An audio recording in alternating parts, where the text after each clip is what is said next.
Hello friends, I'm Om and today we're diving in the fantastic world of Linux again. And I finally made my transition to Linux Mint. And I'm pretty happy about it because as you can see, yeah, I got the desktop to my style according to the background and everything, the green wallpaper. But that's not just it because I found something pretty interesting in the whole process.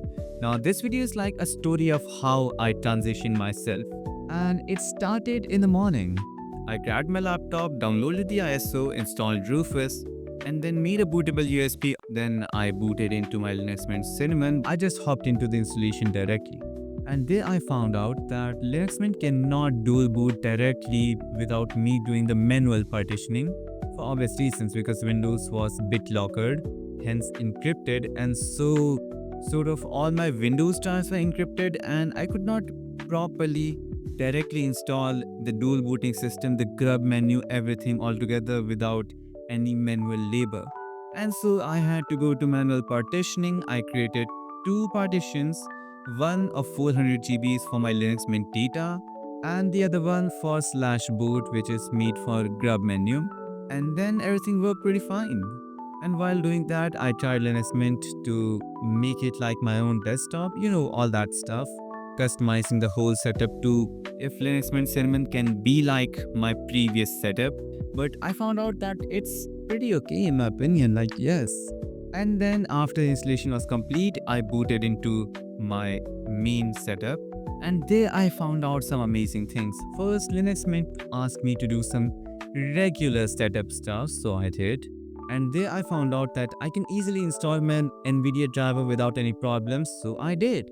It was just like a pop-up menu in which it asked me whether I want open source driver or the proprietary one, and if I want the proprietary one, then which version. Of course, I choose the latest. So yes, it was really nice. And after doing that, I turned on my firewall, made some snapshots of the system, yeah, all that stuff.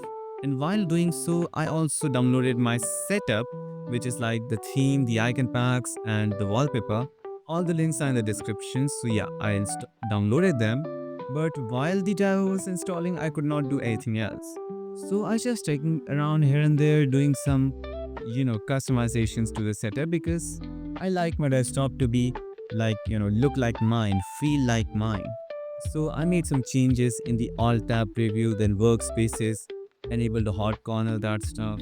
And then I just suddenly took a look at this part of my display where the app palette and system tray icons were there, and I found out there was an AMD logo. And then I was thinking, like, yes, maybe it has an AMD proprietary driver.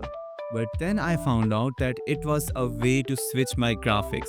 It was using an AMD graphics at the starting, and then when I switched it to performance mode, which was my NVIDIA GPU dedicated GPU mode, it could easily do that using NVIDIA Prime. Yes, I literally tried to use NVIDIA Prime in my Fedora setup, Arch setup, but I could not get it working there for obvious reasons. Because first, NVIDIA Prime needs a lot of tinkering, optimizations, and configurations to properly get working manually. But Linux Mint gave me out of the box. Yep, that was the first thing I liked about this whole operating system.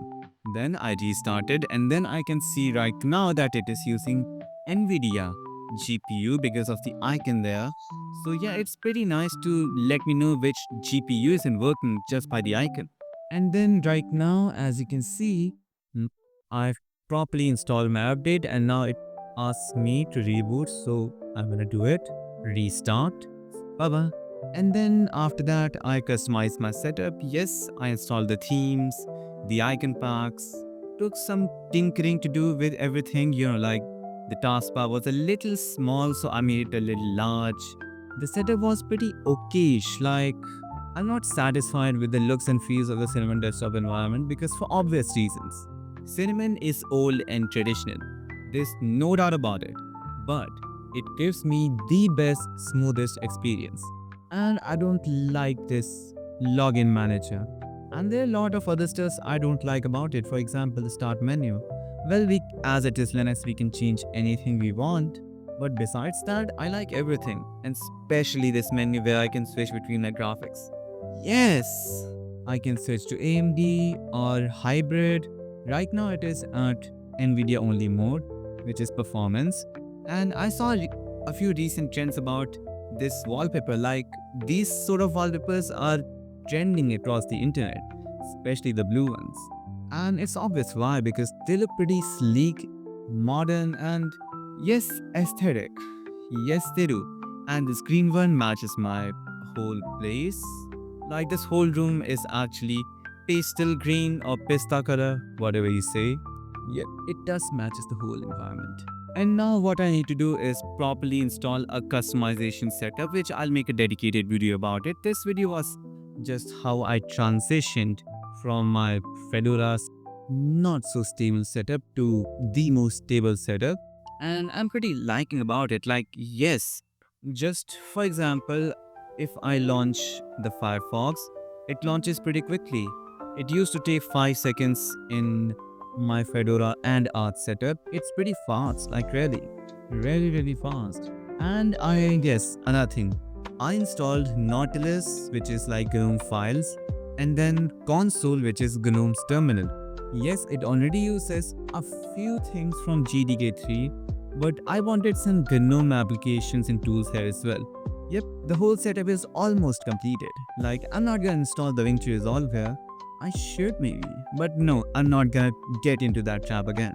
I'm not gonna do video editing on my Linux setup, it's just for coding, maybe. And yeah, by the way, a coding vlog is coming. It's not a vlog, it's like story sort of videos of, me trying coding for the first time. Yep, I'm gonna add some codings. Just like Linux videos, I'm gonna add a little coding content. Not even coding, my experiences doing trying new stuff and things.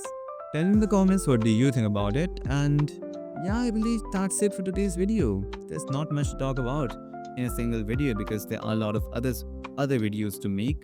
So yeah, with that being said, I hope you enjoyed the video, and if you do, then subscribe for more awesome tech videos uploaded on this channel daily, regularly. And I'll meet you next video. Till then, I am signing out.